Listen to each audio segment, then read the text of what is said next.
Hi, and welcome back to our channel, Pay Down Debt Solutions. So yesterday, Dan ran a video for you guys on a very personal situation of ours where we had bought a business. And the business, we had that business for about 15 years. And when he bought it, he kind of tells the story on how he got a personal loan, a business loan at a 7% interest rate. And so Dan went through the scenarios and he actually ran this for you guys without knowing any of the numbers, which was actually pretty cool. So he ran the loan scenario and then he ran it as if it were a line of credit, a business line of credit, and what it would have done for us. And oh my gosh, you probably could tell on his face, he had like this gut punch feeling after going through the video. We would have saved a ridiculous amount of money. It was like over $16,000 that we would have saved. Had we done a business line of credit instead of kept the business loan that we had, we would have spent $16,000 as opposed to about $40,000. And so at the time we bought into that business, things were tight and things were tough. So it was pretty crazy to see that on paper. And you know, I love these situations and I love these scenarios. And actually Dan got up this morning, he's like, man, if we only knew, Jen, if we only knew, right? So it was pretty cool. Anyway, and then I wanted to say thank you guys so much because we had such a cool outpouring of like emails and comments about people with businesses themselves who are running into situations like this. And some people that understand velocity ran their own numbers and sent us their numbers and were like, oh my gosh, what a difference. So anyway, I just wanted to bring that up because I thought it was really cool. And then thank you guys. You guys have been awesome. So I wanted to expand on a scenario that I ran for you guys a couple days ago. And it goes through again why you shouldn't use loans. And then we're going to talk about here in the scenario, I ran through it with doing just a loan itself and then one using a home equity line of credit for it. And then I'm going to run it as if, okay, she did use a home equity line of credit in this situation, but I'm going to run it for you if they didn't have a home equity line available to them or a personal line, okay? And so we're gonna run that and show you how you would do it if it's just based on credit cards. And again, the cool thing about Velocity Banking and using your RLOCs, right, is that the RLOCs give you that flexibility. If you can't get something backed by your home, which again, backed by your home has that lower interest rate because it's a tangible product, right? It's a tangible asset there, not a product, but a tangible asset that if you were to default, the banks then have something to fall back on and they can sell the home and get their money out, okay? So that's why the interest rates are lower because of that asset. So again, going over why you shouldn't use loans. Perfect example was Dan's example from the other day with that business. We had a business loan and the difference that it cost, the difference that it ended up costing us. And I might add too, that business loan at 7% was for 10 years. Had we run it with a line of credit, a business line of credit, we would have been done in 33 months. Seriously, it's a gut punch. Like it's crazy, okay? So anyway, again, why you shouldn't use loans. Well, loan interest is front loaded, so you don't have the same control, okay? So that loan interest, it says you pay the most interest in the first year. And obviously, I mean, you're gonna pay the most interest in the first year when you have an amortization schedule, right? And so with Velocity Banking, you drop your interest when you put your income in. And so because of that average daily balance, when you're using revolving lines of credit, when you put your income in and you make a significant chunk payment down, right, that then forces or causes the simple interest to take effect, which is then done on your average daily balance. And so that's why you can, number one, free up cash flow. And then that cash flow works for you if you run it with the pay down method, right, the Velocity way. So again, why you shouldn't use loans is number two, they're not forgiving, okay? Loans are not forgiving. Once you make that payment, it's gone. And we've talked about that before, right? So once that payment is made, it's gone and you can't take it back out. So if you run into a situation where money's tight, oh well, it's gone. With a line of credit, that is not the case. The minute you make that payment, you could turn around a day later, okay? As long as it's registered as the payment's been made, you could turn around a day later and take that back out and then some if need be. So it gives you a lot of flexibility when you use a revolving line of credit, okay? So, and then another, loans help consolidate payments, but they don't offer, of course, any flexibility. So in this situation, I'm talking about when using the pay down strategy, you gain cash flow from consolidating your bills, and then you generate more cash flow because of that paycheck parking. So because of that paycheck parking, you're going to free up so much money in cash flow, and that's what ends up saving you. So from the scenario that I ran the other day where this couple just used their loan, okay, they consolidated their bills with a loan, they did get some cash flow, okay, so they got some cash flow. I think it ended up being like $300 more, which, hey man, if that's all you need, then that's great. But then when they used their home equity line to do it, it freed up over $1,000 of cash flow, okay? You tell me, would you rather have 300 more or over 1,000, right? So at the end of the day, using these lines of credit just gives you that much more, power and much more ability to do what you want with your life, right? So again, when you use this method, we're trying to give you guys options so that you don't have to change your lifestyle, okay? In some cases, yeah, it might behoove you to cut costs here and there, still be able to live a life. And as Dan says, go get yourself a good coffee, right? So, but at the end of the day, sometimes, being a little bit tighter with your funds and for a couple of years is maybe the way to go. But you don't have to pinch so many pennies that you're struggling, especially when using this method, okay? So it does give you just a measure of flexibility that you wouldn't otherwise have, all right? So again, how does velocity banking work? Well, it works by putting your income into a line of credit, whereas that income then, that goes into the line of credit, you're using it sort of like a checking account. So that income drops the average daily balance and drops your interest rate and then frees up cash flow in the process, okay? So that's pretty much in a nutshell how it works, and it is simple, right? It is a very simple concept. However, there is some complexity involved. And so that's why the scenario that I'm going to show you today, I wanted to go over it because it is a little more complex, all right? And so when we do velocity banking, when we do the pay down way, we have many different options. Again, remember, we give you choices, but it is up to you to make those changes. So my goal is, in doing all of this for you, is number one, giving you guys a glimpse into our life, right? I mean, we had been doing things the way everybody's doing. We've been doing things the way that we were taught from day one. You go to work, you get a paycheck, you pay your bills, you make your payments every month. And then if you have anything left over at the end of the day or the end of the month or whatever, then you do something fun with it. Or, no, heaven forbid you do that, you save it instead, right? So we've been taught to live this way. And I can tell you, as a banker and as a branch manager and being involved in the banking industry, this is not taught to people, okay? It is, number one, it's not taught to your bankers. They don't know.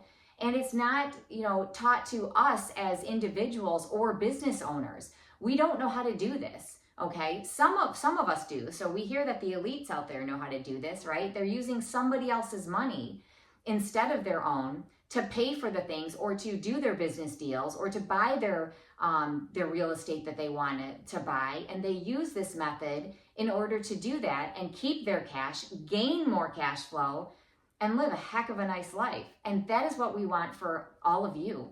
We want all of you to feel as relieved and as, and be as debt-free as we are now.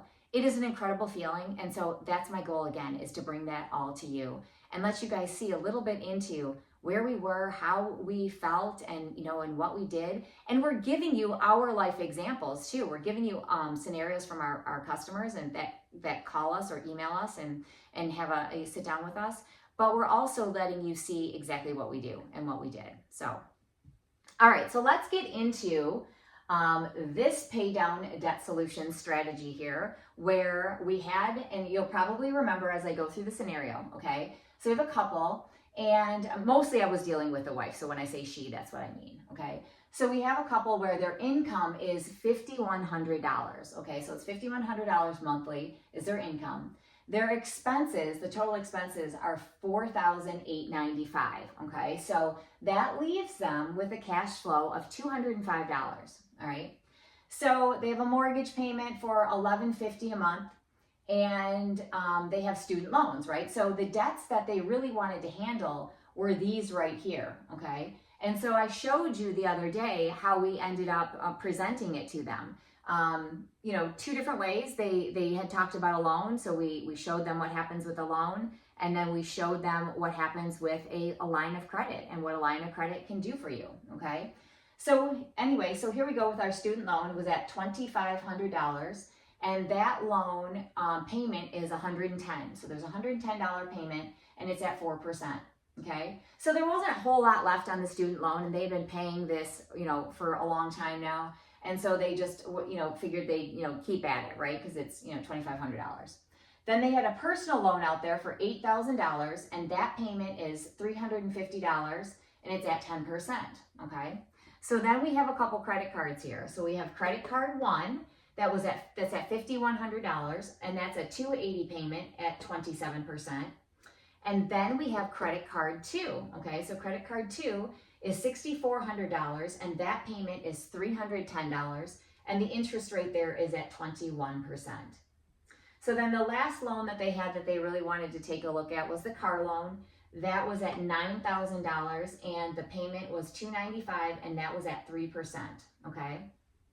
So as you can remember, their living expenses here involved utilities for $800, gas for $400, groceries for $1,200, which means that their living expenses total is $2,400, okay? Now, but we remember that their expenses, when you add them all together, it was $4,895, all right? So now, when we did this, again, like I mentioned, they ended up deciding to do the home equity line of credit because that was available to them and they could get one. They had equity in the home. But let's say they didn't. Let's say either their credit wasn't good enough or they couldn't get a line to cover this because maybe their home equity, or they didn't have enough equity in their home to handle it. So perhaps that is a situation that they could have encountered, right? And so I don't want you guys to think that the only options out there are a home equity line of credit or a personal line of credit, because credit cards can handle this debt, okay? They can, and even if they're maxed out, a lot of times we can help handle some debts like these. So again, giving you the options is what we're doing for you. We're bringing you all these options, okay? So now these cards, and this is real life to them too, because we actually did talk about this. So their credit cards here, all right, so one is at $5,100, one's at $6,400. They had the limit on the card is $15,000, okay? And obviously $5,100 of that $15,000 is used in card one, and $6,400 is being used of the 15 available for card two, okay? So there was some flexibility there that they had to work with, and they were able and are able to get convenience checks, okay? So we decided to get a little creative here, all right? So sometimes this happens. Sometimes you guys have so many cards going on, and oh my gosh, I can tell you, Dan and I actually had this situation years ago, okay, where we had a ton of cards going on, so we had to split where our income was going, okay? And that's what we're gonna run for you today. So we have card one and card two, okay? Now remember, with credit cards, when we do our paycheck parking, if there is anything that we're not going to take care of here that has to be paid out of a checking account, then you have to hold that out of your income, okay? So in this case, the mortgage has to be held out of the income and left in the checking account, and their student loan payment, and I'll go over that in just a second. So that also had to be held out for them, okay? And so then what happens is the usable income that we had to park into these cards was a total of $3,840, okay? So $3,840 was that usable income. And so now we're splitting it between two cards, and we're actually gonna do an even split. So we actually divided this by two to get $1,920. So each card then is gonna handle $1,920 as the income coming into that card, all right? So if we back up for a second and we go to, each individual card and what they're going to handle. All right, so card one here, so here is card one, and that was at $5,100 and at a 27% interest rate, okay? So card one is going to handle the car loan. So card one has a balance of the 51 plus the 9,000 for the car loan. And there is always to do a convenience check. There's going to be a convenience check fee. And in this case, it was on this card, it was 3%, okay? And so what happens is you have to add in that 270, which is the 3%, okay, for this dollar amount, okay? So this is really important here because now, when we run our interest on these cards, okay, so for card one, which I didn't label it, but this is card one. So for card one here, we have to run our interest on the $5,100 because this 9,000 is coming over at a 0% interest rate, okay? So we don't configure our interest on the total balance, but at the 5,100, okay, for card one, and then at the 6,400 for card two. All right, so that's important because it saves you obviously on some of your interest there. All right, so, and the other thing too is when I ran these numbers, I left it at the interest rate. So I did my my interest rate for card one here was at 27%. So I ran it on the $5,100 and I left it there. I didn't drop it as the card was paid down, just for the ease of simplicity and to show you that even if I left it at the high, how this is still going to benefit them, okay? So again, so card one is handling $5,100 and the car loan, and so the total is going to be the $14,370, okay? And remember, the top of the card is 15, so it leaves them a little bit of breathing room. Plus, we're paying some of this, other stuff off here for them. All right. And then card two now is taking care of itself, which is the 6,400. And again, that's what I ran the interest rate at 21%. And then it's also taking care of our personal loan at $8,000. Okay. Now this card two, at the one at 21%, has a 4% cash advance fee, not cash advance, convenience check fee. So that's at 4%, which means on this $8,000, that's $320, okay? So card number two, which is over here, is at $14,720, okay? Now, we didn't run these cards individually. We ran these cards simultaneously, okay? So we're running them at the same time. But I'm gonna do, here, we'll label this up here for you. Let me find my red. Okay, so this one here is card one. Okay, this is kind of a red. I don't even know what color this is. All right, so card one here, this is card two. Now, again, at the top of here, again, if you'll recall, all these debts together were $31,000. Okay, so $31,000 is the total amount of their debt. But the cards can only handle $30,000. Okay, so there is some left over. So what we did then is we ended up holding out the student loan until we could absorb it. Okay, and so you're going to see that in these numbers. So the student loan then is held out. So this 110 plus the 1150 is configured into this usable income amount. Okay, so remember, we're splitting the income and simultaneously running these cards. Okay, so card one starts at $14,370. All right, now, other thing I want to mention here. So card one, it was 0% for 18 months, I believe card one was. And then card two, no, other way around. Yes, it's the other way around. Card one was 0% for 12 months, and then card two is 0% for 18 months.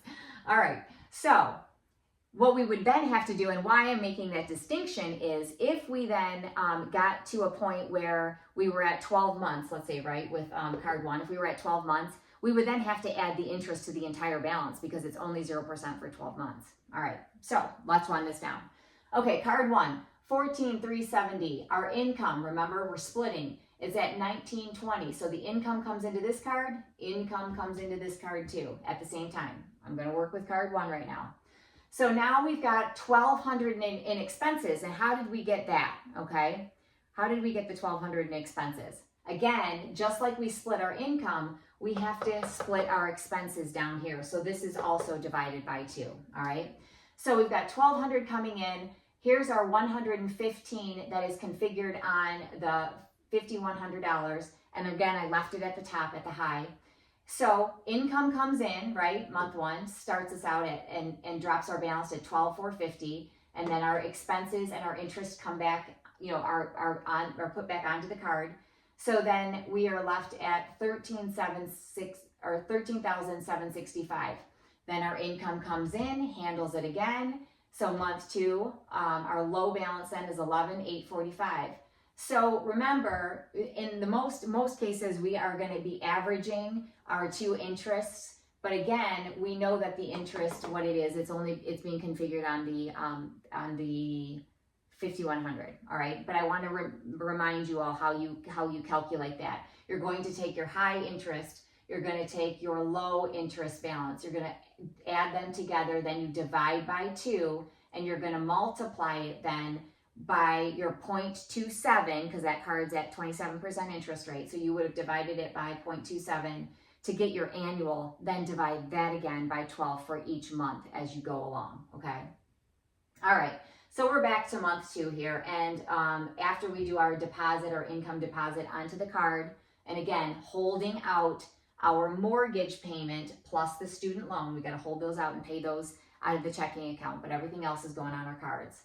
All right, so month 2, we're at $11,845, and our interest and expenses have to go back on the card. Month 3, we're at $8,840 plus our expenses plus our interests, and then we're at $10,155 minus the split income there, and then you're down to, let's see, month 5, $52,340. And then it comes back, interest and expenses come back in, so you're at $65,45. Then you get to month 6, and you're at $59,40.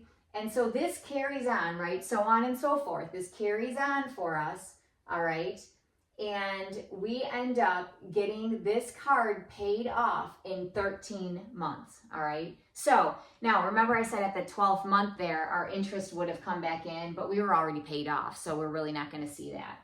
All right, but the interest would have been configured on the entire balance. So what I did do for you though is show you in that last 12 months the interest, because our whatever balance was left over was so low that it was only $24. Okay, so it did drop to $24. All right, so card 2. Remember, running it simultaneously at the same time. We've got our first month here. We put our $19,20 income, and again, our balance then becomes $12,800, and then our income and our expenses. Now remember, this card is going to have a lower interest rate because it was at the 21%, so that's the difference here. So I wanted to point that out. And again, left it at the high for you, okay, just to make it simple. We left it at the high, and again, configured on the $8,000. This interest rate configured on the 8. Because on the 64, because that's what was on the card. The 8,000 then was the new balance that came in at 0%. All right. So now we're running our interest. We're running them side by side, right? So we're going into this. We're at month 4, and we're at $11,680 plus month 4 is where we get to handle our student loan, right? Because our balance now has dropped to a point where we can then absorb it by that card without a problem. So once we add in our $2,500, okay, our new balance is $14,180, okay? So now we've got $14,180, we're bringing in our income here, but what happens? What happens? So now remember, the $2,500, that payment was $110. So now we get to reduce our income in month 5, okay? Over here, we get to reduce our income by the $1,090, okay? And so we carry this on then. So we carry this on and we carry this out. So we've got our $1,090 coming in, then our interests here. And again, we keep it going, right? So we keep going. And then right in month 12, something else happens. So in month 12 there, if you can see that, something else happens, okay? And I'll point this out so it's easier to see here. Okay, so in month 12, we have now, remember, paid this card off, okay? So this card is now paid off. And so what happens is our income then is just now our income minus our mortgage payment, right? Because now we've paid off that student loan, so we don't have to take, so we don't have to take the 110 out anymore. This card over here now has been paid off, okay, so that's totally paid off. So now it's just the income minus the mortgage that we're dealing with. But that also means, right, that our expenses are going to be $1,200 because we still have expenses that are at $2,400. I'm sorry, I meant $2,400. So our expenses are at $2,400. So that also has to be added in. Even though we, in a sense, kind of like gave ourselves an income raise, we also had to, though, take care of all the expenses with just this card. But no problem, right? Because Velocity Banking allows us to do that. So the other cool thing you have to remember too, now we have $15,000 in available cash flow, right? So it's available to us because that card is now paid off, sitting there for emergencies. So if something happens, that card is available, all right? But we're still going to work this card down. And now our balance becomes, let's see, we're at $44.86, okay, with the income. Then our expenses come out, the higher expenses, plus the interest. So now we're at $6,998. And again, our income comes in, and then the expenses, again, the higher interest. So in month 14, let's see, so we had 4 months, okay, of this new income and the new expenses. And then our card is then paid off by month 17. So in month 17, this card is paid off, all right? So what did we end up spending then in interest? So to do this card, okay, remember, we started out looking at our options here. One was if we did a loan, okay, if she did a loan and they consolidated their bills, what they would have paid, okay, and it gave them an extra $300 a month. Then we decided we were going to look at the home equity line of credit. So the home equity line of credit is what they ended up going with, all right? So the home equity line of credit, the interest was less than this, right? But this is less than it was to do the loan, okay? So the home equity lines of credit, because the interest is lower and you're putting all of your income, you don't have to hold anything out and you don't have to split it, you're going to always see a better interest rate, and you'll pay less in interest over time than you would when dealing with the credit cards, especially in this example. Because obviously the home equity, again, it's backed by your home, so the interest rate is lower. Credit cards, you're dealing with whatever the credit card company is throwing at you, 21, 27, 30, 33. Man, they're high right now, so I'm seeing some crazy stuff out there. Okay, so the cool thing is they can still handle this $31,000 in debt. Yeah, we had to get a little creative though, right? So we had to split things up and we had to do that a little bit, but that's okay because they still were able to do this. They still only spent $31.96 in interest, okay? And they did it in 17 months. 17 months. So remember, going back to our personal business story, right? When Dan had a loan there for one of the routes that we had. My gosh, 120 months, right? 10 years. It took 10 years for us to pay that loan off. We could have done it in 33 months. It makes you sick. When you learn how to run your finances this way, and again, run your personal finances like a business and not like just every business out there, the Velocity Banking way that business owners should run it. Because number one, your household is a business. It's like a business, right? You guys want to cut your expenses. You guys want to, gain cash flow so that you can, make more in terms of spending time with each other and doing things with each other, okay? Businesses are obviously in the business to make money, so they're making money. And that's why they want to run a business like a business, okay? So that they can, make more money and live a better life. But if you put the two together as a business owner and then you take your personal finances and you do Velocity Banking on both ends, oh my gosh, can you just imagine where you'll be? So, moral of the story is, right? Use Velocity Banking, learn this system, give yourself a raise without going out and getting another job. You can do it. I know you can. Love it if you guys continue to watch. And like I said, please give us a like and subscribe if we're bringing you value. Awesome. If we're not, don't do it. But the more that you guys like, the more we'll know what you want to see, and we'll keep trying to bring it to you, and we'll keep making it relevant. Have an awesome day, guys. See you soon. Bye.